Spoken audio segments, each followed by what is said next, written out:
amis, je me présente Anne Glassroth et je vous propose ma nouvelle émission, le bien-être par. Alors ça peut être le bien-être par les arts, la peinture, la musique, le cinéma. Ça peut être aussi le bien-être par le sport ou par un bon resto, une bonne recette ou plusieurs recettes, ou qu'est-ce que la nourriture a comme point positif et qu'est-ce qu'elle nous apporte dans notre vie.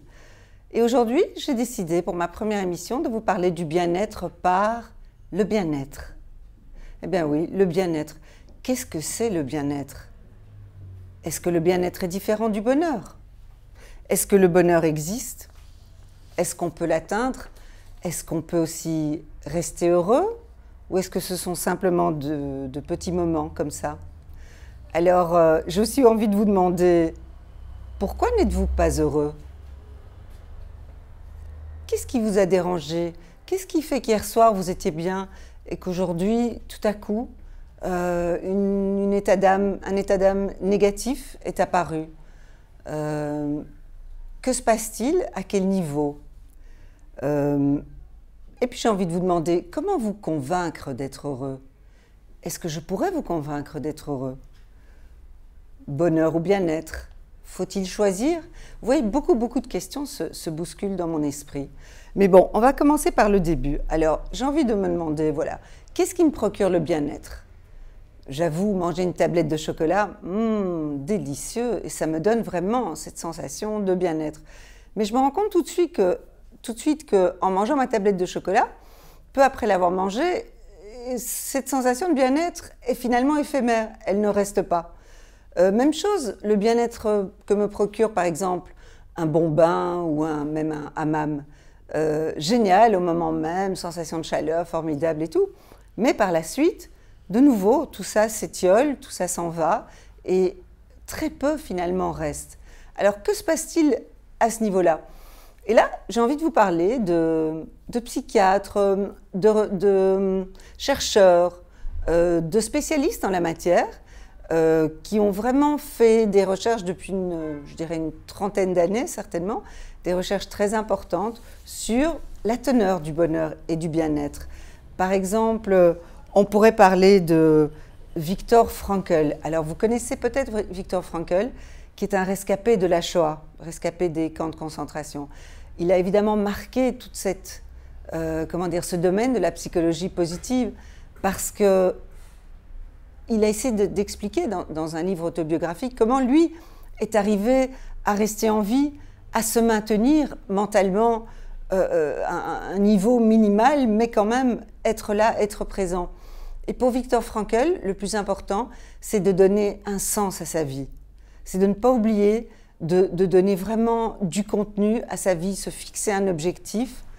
Et donc, le petit plaisir éphémère n'est pas pour lui la clé du bonheur ou la clé du bien-être. Viktor Frankl aussi comprend que la souffrance, elle est là, elle existe, mais qu'il faut accepter, il faut l'accepter parce qu'elle a toujours un sens. Alors dans ce sens-là, encore une fois, on doit se dire que le bonheur n'est pas composé que de petits moments heureux, qu'il y a parfois des moments malheureux, le tout est de mettre les choses en perspective. Voilà. Alors, c'est assez intéressant parce que quand je pense à Viktor Frankl, je pense du coup à un autre scientifique qui est psychiatre aussi, Martin Seligman, américain. Lui nous apprend plein de choses intéressantes parce qu'encore une fois, si on veut analyser la teneur du bonheur, on ne sait pas trop dire de quoi c'est fait. Et pour lui, si, il y a une teneur, il y a, comment dire, même une définition du bonheur. Alors, pour lui, la définition du bonheur, c'est, par exemple, on va dire, c'est un système qui s'intitule le PERMA. Alors, PERMA, ce sont en fait les initiales de 5 choses différentes. Alors, je vous le dis en anglais. Positive emotions, les émotions positives.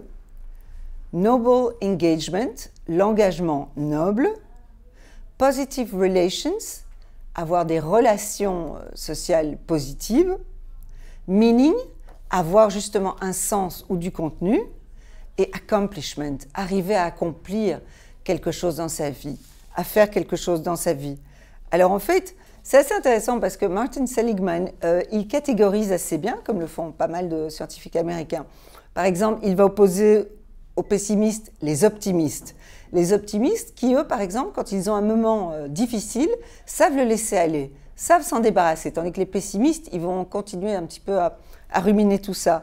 Il va aussi opposer aux déprimés les heureux, les altruistes. Encore une fois, pour lui, c'est tellement important de pouvoir donner. Et le fait de donner fait qu'on s'oublie soi, on oublie son ego, et que quelque part, on se transcende. Alors, il va aussi opposer au plaisir simple la gratification. Et là, si vous vous souvenez, au début de cette émission, je vous avais parlé donc de la tablette de chocolat qu'on mange.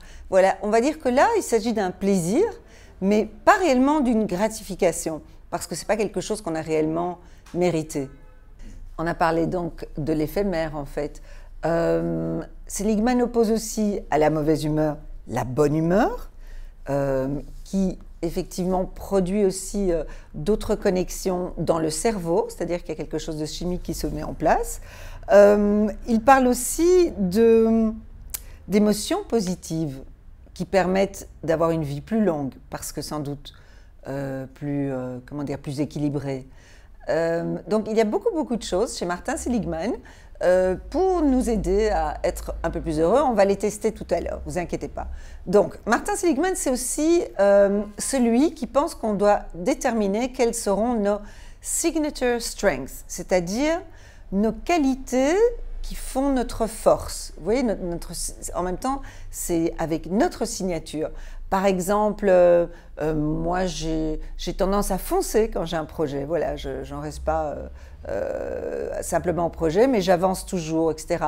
Donc, une fois que je sais ça, je sais que j'ai une force en plus, peut-être par rapport à d'autres gens qui aiment un peu rester sur place. Et donc, ça va me permettre peut-être de réussir un peu plus facilement. L'honnêteté aussi, vous voyez, il y a plein d'autres qualités, mais donc il appelle ça les signature strengths qu'on a intérêt à déterminer, à définir. Alors si parfois on n'arrive pas à le faire pour soi-même, on peut aussi demander à quelqu'un qui nous connaît bien, voilà, parce que ça fait comme, comment dire, c'est un point de vue de l'extérieur, donc ça c'est vraiment très bien. Et puis, encore une fois, Martin Seligman parle beaucoup de toutes ces émotions positives qui finalement ont l'air de s'engendrer l'une l'autre, c'est-à-dire on est bon, on est gentil, eh bien on va recueillir la chaleur, la tendresse des autres, donc on va quelque part se créer un milieu qui est beaucoup plus porteur également. Alors pour lui, en fait, ce qui est très important aussi, c'est dans la vie d'arriver au flow. Le flow est aussi une notion qu'a mise au point un autre chercheur qui s'appelle Mihaly, comme je vous le dis. Et en fait, il dit que ça c'est très important aussi d'arriver à ce point-là. Vous voyez, c'est quand vous faites quelque chose que vous aimez vraiment. Et à ce moment-là, le temps n'a pas d'importance. Vous êtes vraiment transporté ailleurs. Seligman dira que c'est là où le temps, quelque part, rencontre aussi nos capacités et qu'on donne le meilleur de soi et en même temps sans s'en rendre compte. Donc ça s'appelle le flow. Donc arriver à atteindre le flow, pour lui, est super important. Pour vous donner un petit exemple, moi par exemple, je me suis rappelé que quand j'étais petite, j'adorais dessiner, peindre. Et qu'à ce moment-là, j'étais vraiment dans mon univers, que c'était magnifique. Eh bien, il n'y a pas si longtemps, j'ai retrouvé en fait, l'activité du dessin, de la peinture. Je me suis donné le temps et je me suis rendu compte que ce sentiment était toujours intact. Cette idée de nouveau que j'étais ailleurs, que tout pouvait arriver autour de moi et que moi je continuais à peindre et à dessiner vraiment, et que c'était un vrai bonheur. Alors, Martin Seligman est vraiment assez intéressant dans le développement de toutes ces théories du bonheur. Il parle aussi, par exemple, de pardon. Il dit que parmi les valeurs qu'on peut développer, celle du pardon est très importante. Donc, arriver à ne pas retenir en soi, des mauvais sentiments, lâcher prise et peut-être apprécier la personne pour d'autres raisons, celle à qui on pourrait justement offrir son pardon. Alors, J'ai aimé ce qu'il dit aussi, pour trouver la puissance de la pensée positive, il dit il faut se répéter, c'est un peu la méthode Coué, se dire « Every day, in every way, I'm getting better and better ». Et apparemment, se dire ça tous les matins, et à un moment, il y a un déclic. On peut toujours essayer, c'est pourquoi pas. En fait, derrière tout ça, c'est quoi l'idée? L'idée, c'est que on part dès le matin avec une première pensée positive qu'on va essayer de garder. On va essayer de garder le sourire aussi, même si au départ c'est un petit peu forcé.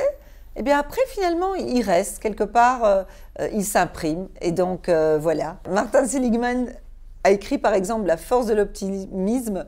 Je vous le conseille absolument, c'est génial. C'est justement pour vous convaincre d'être optimiste dans la vie et de ne pas être pessimiste, de refuser le pessimisme. Voilà. Parmi les grands philosophes du bonheur, évidemment, il y a Tal Ben-Shahar, que vous connaissez certainement. Ce professeur d'université assez jeune, israélien, qui enseigne à Harvard et dont les classes sont pleines à craquer.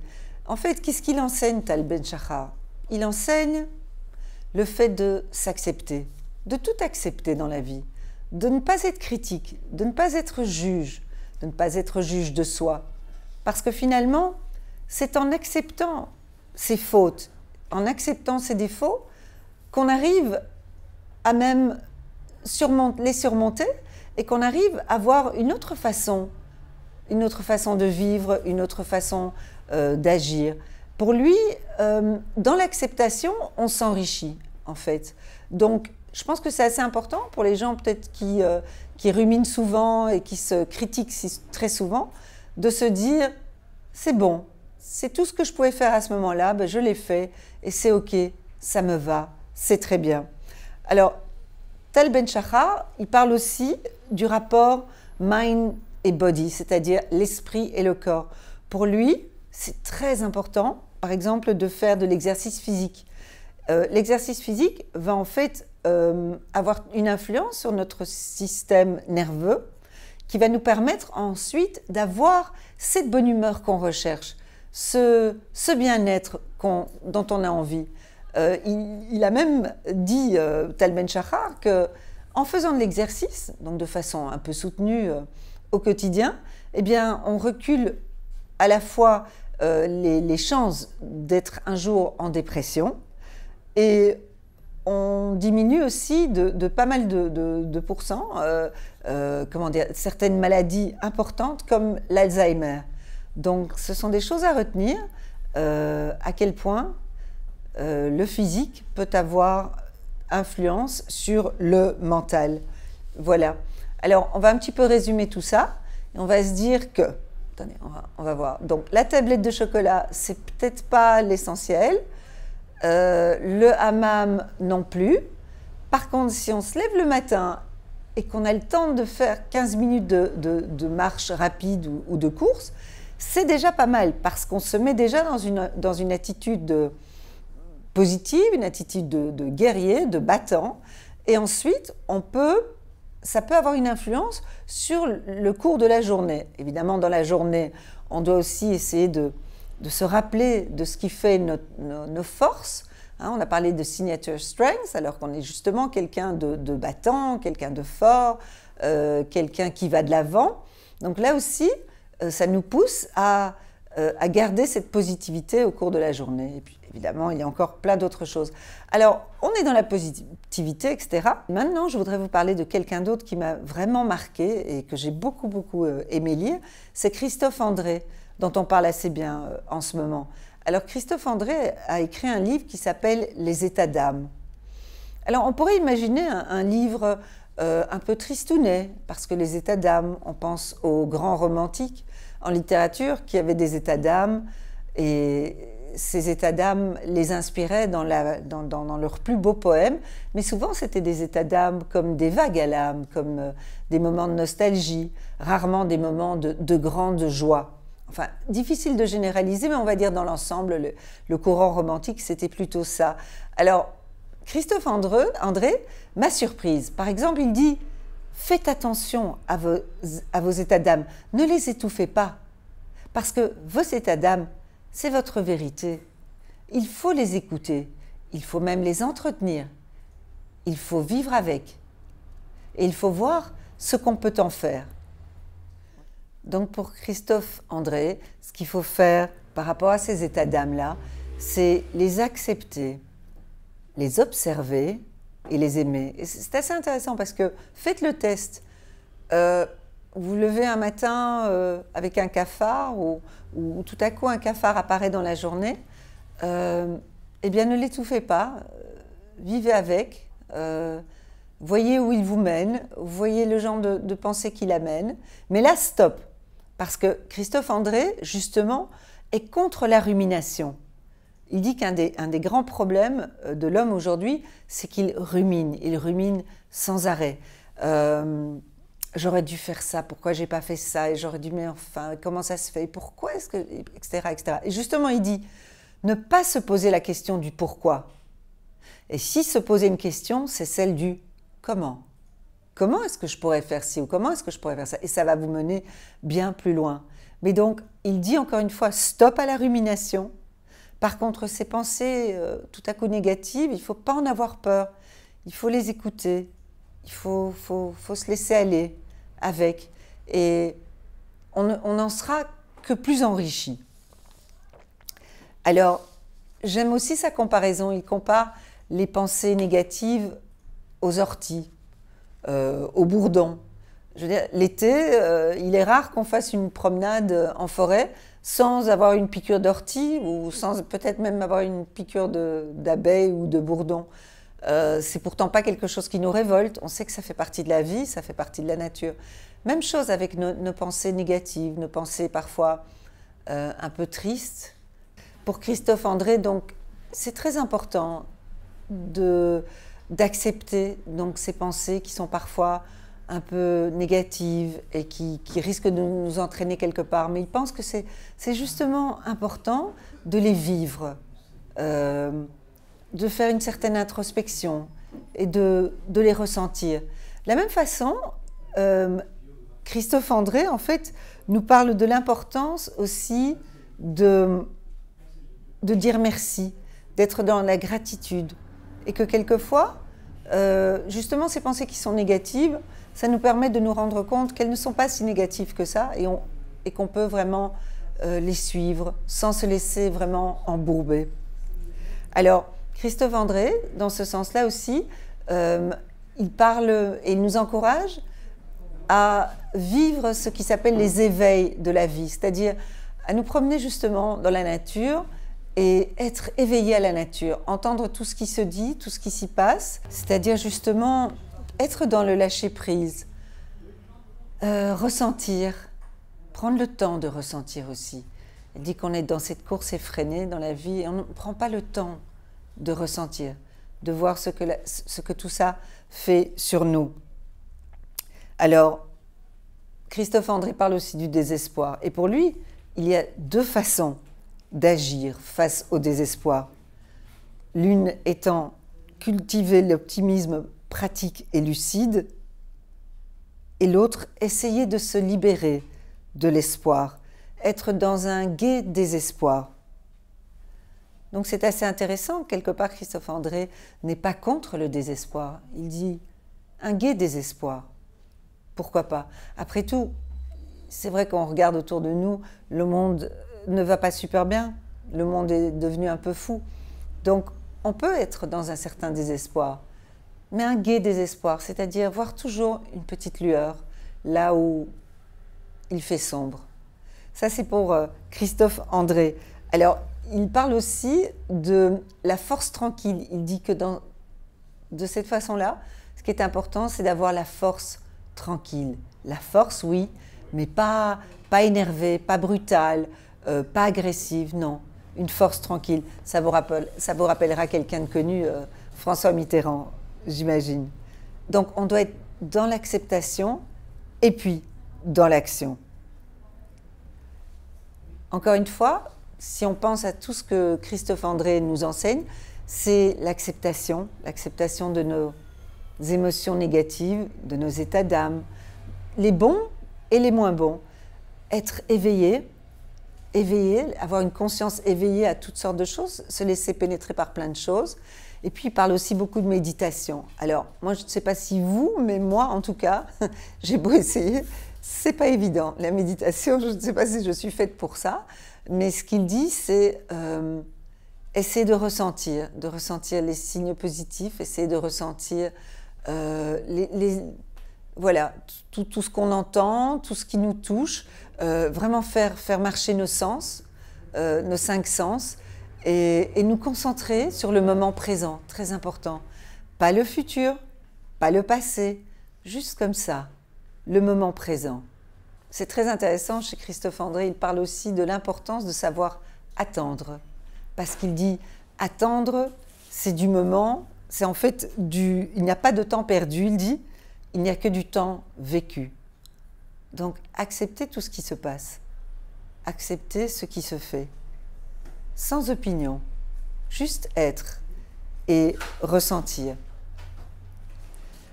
J'aimerais vous lire, en fait, maintenant, ce que m'a envoyé une très bonne amie de Belgique, qui, en fait, dans sa vie, a connu des retournements de situation, des choses pas faciles du tout, mais qui, aujourd'hui, s'en est sortie grandie. Elle va vraiment bien. Et j'avais envie qu'elle m'envoie un petit message sur ce que pour elle signifie le bien-être. Et voici.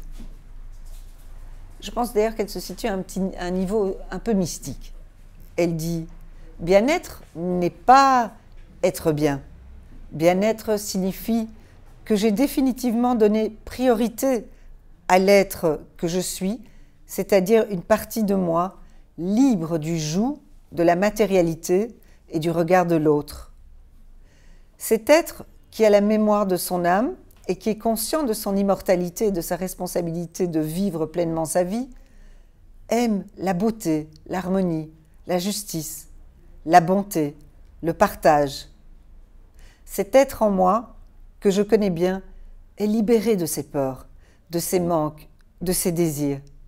Simple et authentique, il recherche la cohérence et l'adéquation entre ce qu'il dit, fait et pense.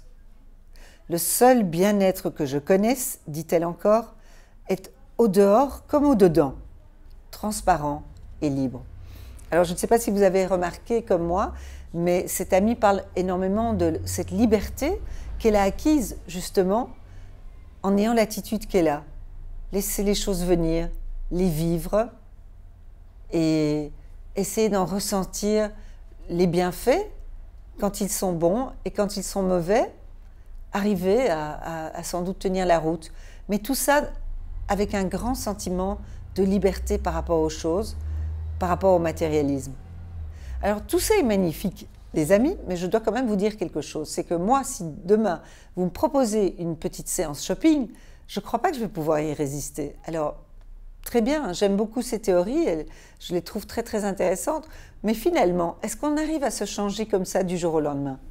Alors, moi ce que je pense vraiment, c'est que shopping c'est bon, parce que oui, c'est des petits plaisirs, c'est pas la fameuse gratification dont peut parler Martin Seligman, mais on en a besoin aussi, on a besoin de ces petites choses-là, on a besoin du chocolat, on a besoin du bon verre de vin, etc. Peut-être que la somme des plaisirs fera peut-être une gratification, je ne sais pas. Mais je pense certainement qu'il n'y a pas qu'une recette au bien-être ou au bonheur. À nous de trouver ce qui nous convient, c'est ça le plus important, c'est peut-être mon message d'aujourd'hui. C'est que chacun, peut-être après qu'il ait entendu, qu'il ait regardé mon émission, va se poser la question du bien-être chez lui, du bonheur, et se laisser le temps d'y répondre. Et peut-être qu'il lui faudra toute une vie pour y répondre, et c'est OK parce que tout est OK, tout est bien. À très bientôt pour une nouvelle émission. Donc, mon émission s'intitule « Le bien-être part » et la prochaine fois, on verra par quels moyens le bien-être vient vers nous. Au revoir, c'était Anne Glassroth.